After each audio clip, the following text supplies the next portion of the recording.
ओम शांति। आज 1 दिसंबर 2021 की साकार मुरली। आज बाबा ने कहा, मीठे बच्चे, क्रोध भी बहुत बड़ा कांटा है। इससे बहुतों को दुख मिलता है। इसलिए इस कांटे को निकाल सच्चे सच्चे फूल बनो। प्रश्न, कांटे से फूल बनने वाले बच्चों को बाप कौन सी आथत अर्थात धैर्य देते हैं? उत्तर, बच्चे, अभी तक कांटे से फूल बनने में जो माया विघ्न डालती है, यह विघ्न एक दिन खत्म हो जाएंगे। तुम सब स्वर्ग में चले जाएंगे। यह कलयुगी कांटे खत्म हो जाएंगे। बाप ने तुम्हें संगम युगी पॉट में डाला है। माया भल मुरझा देती है, लेकिन ज्ञान का बीज अविनाशी है। यह बीज विनाश नहीं हो सकता। गीत है, न वो हमसे जुदा होंगे। ओम शांति। शिव बाबा ब्रह्मा के तन से मीठे मीठे सिगिलधे रूहानी बच्चों प्रति गुह्य राज व ज्ञान समझा रहे हैं। एक तो बच्चों ने गीत सुना कि बाबा, हम आपके ऊपर बलि चढ़ेंगे, भल कितने भी शीतम सहन करने पड़े। शीतम क्यों होते हैं? क्योंकि मनुष्यों को जहर अर्थात विकार नहीं मिलता। यह तो बच्चे जानते हैं कि हम न आत्मा को न परमात्मा को जानते थे, न अपने आप को न बाप को जानते थे। इसलिए जैसे जानवर बुद्धि थे, लौकिक संबंध में तो अपने को जानते हैं। इस समय के मनुष्य अपने को और पारलौकिक बाप को बिल्कुल ही नहीं जानते हैं। कह देते हैं परमात्मा का तो कोई नाम रूप देश काल है ही नहीं, तो फिर आत्मा का भी नहीं होना चाहिए। आत्मा को भी वे लोग जानते ही नहीं। कह देते आत्मा सो परमात्मा। अभी तुमने जाना है, वो तो सिर्फ नाम मात्र कह देते हैं। आत्मा और जीव है। आत्मा अविनाशी है, जीव विनाशी है। अच्छा, आत्मा क्या चीज है? उनका रूप रंग क्या है? नाम तो जानते हैं कि आत्मा है, परंतु वह कैसी है, क्या करती है, कैसे कैसे पाठ बजाती है, कितना समय पाठ बजाती है, इस आत्मा की नॉलेज का कोई वर्णन कर न सके। अभी तुम जानते हो, आत्मा छोटा स्टार है। आत्मा में ही सारा 84 जन्मों का पाठ अविनाशी नूंधा हुआ है। शंकराचार्य की आत्मा भी अपना पाठ बजा रही है। यह भी कोई नहीं जानते कि आत्मा कैसे शतो प्रधान फिर सतो रजो तमो में आती है। सिर्फ कह देते हैं भ्रिकुटी के बीच चमकता है अजब सितारा। बस, और कुछ नहीं जानते। आत्मा को नहीं जाना, गोया परमात्मा को नहीं जाना। इस समय यह कांटों का जंगल, सब कांटे हैं। न रचयिता परमपिता परमात्मा को जानते हैं, न रचना के आदि मध्य अंत को जानते हैं। तुम बच्चे आत्मा और परमात्मा को जानते हो, सो भी नंबरवार पुरुषार्थ अनुसार। बहुत बच्चे हैं जो यथार्थ रीति नहीं जानते। देवाभिमान में रहने के कारण पूरी धारणा नहीं होती है। नंबरवार तो है ना। पूछते हैं, बाबा ऐसे क्यों है?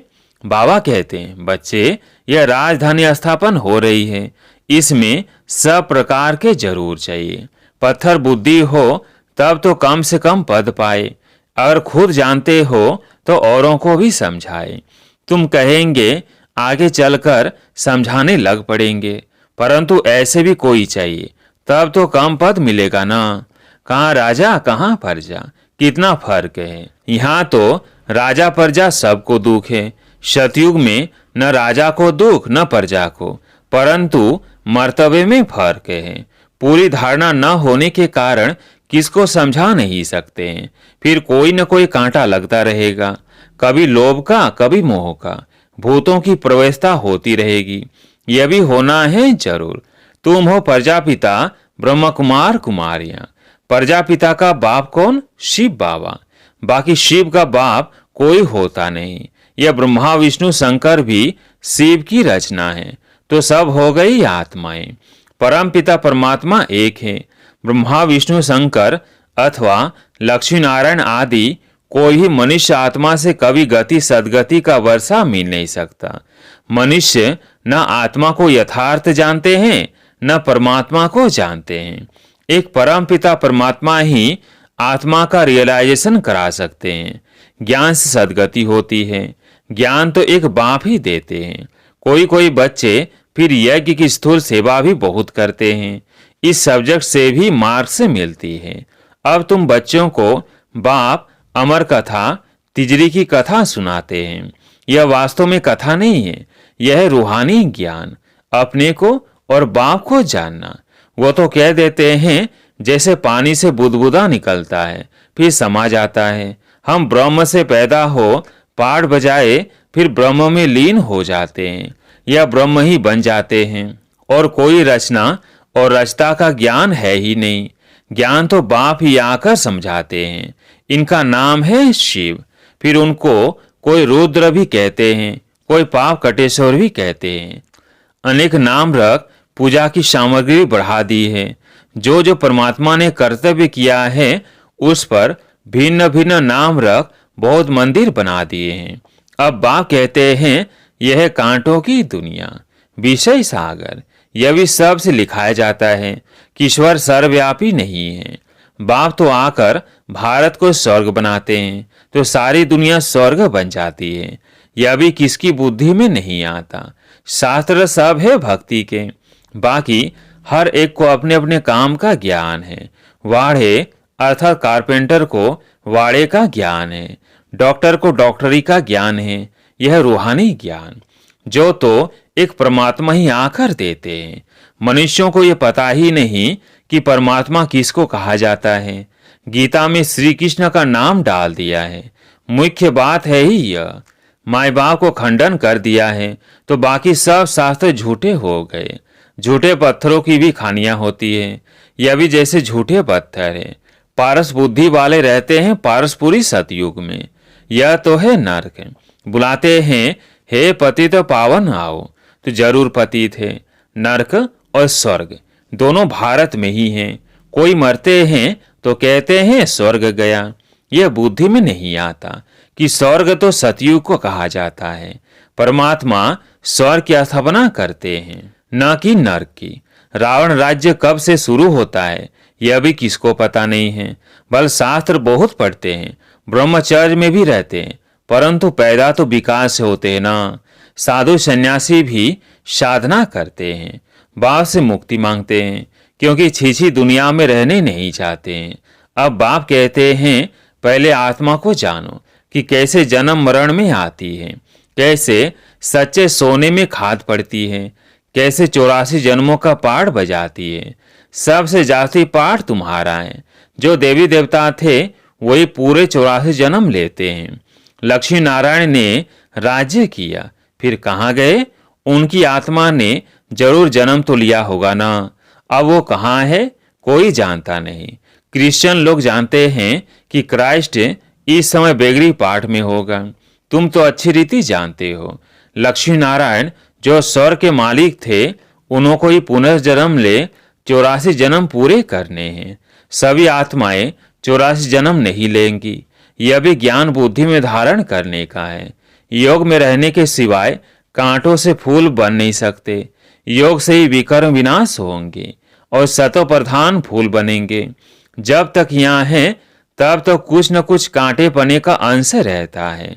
फूल बन गए फिर तुम यहाँ रह नहीं सकेंगे। फूलों का बगीचा सतयुग को कहा जाता है।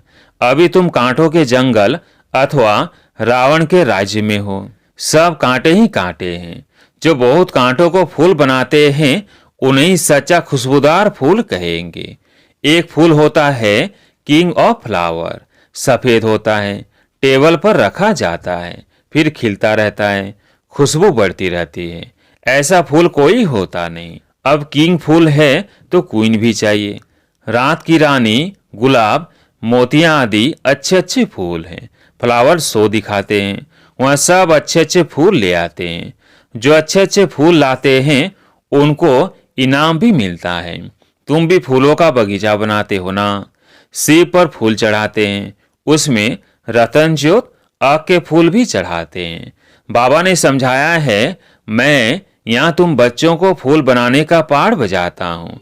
मैं जानता हूँ कौन गुलाब के फूल हैं, कौन मोतियां हैं, कौन रतन ज्योत है, कौन आँख है।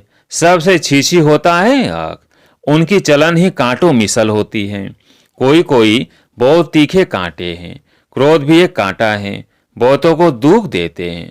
अभी तुम कांटों की दुनिया से किनारे में हो, संगम पर हो, कांटों से फूल बन रहे हो।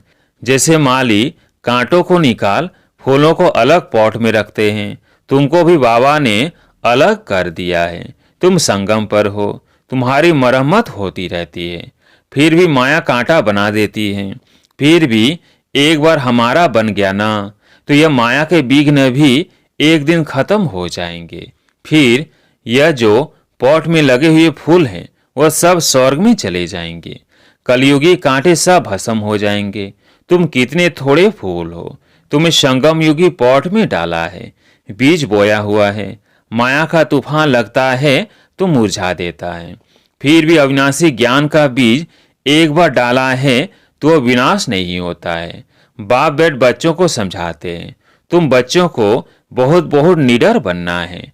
बाबा कहते हैं कि यह लिख दो कि हर 5000 वर्ष के बाद यह मेला प्रदर्शनी हम इस संगम पर दिखाने आए हैं। यह तो लिखना है कि यह लड़ाई 5000 वर्ष के बाद लगती है, पुरानी दुनिया को नया बनाने या नर्कवासियों को स्वर्गवासी बनाने। बाबा डायरेक्शन तो बहुत देते हैं, युक्तियां तो बहुत सहज बताते हैं। बाप को याद करो और स्वर्ग की बादशाही लो। मनुष्य तो पानी में डुबका मारते रहते हैं, सो भी सागर में जाए ना। नदियां सागर से निकली है, नदियों का बाप सागर है ना, वहां जाकर स्नान करो। परंतु वह खारा है, इसलिए मीठी नदियों में स्नान करते हैं। अभी तुम हो ज्ञान सागर के बच्चे। ज्ञान सागर पतित पावन बाप है।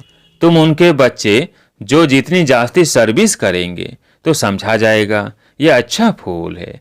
प्रदर्शनी में भी घड़ी घड़ी अच्छे फूलों को बुलाते हैं, समझते हैं फलाने हमसे होशियार है।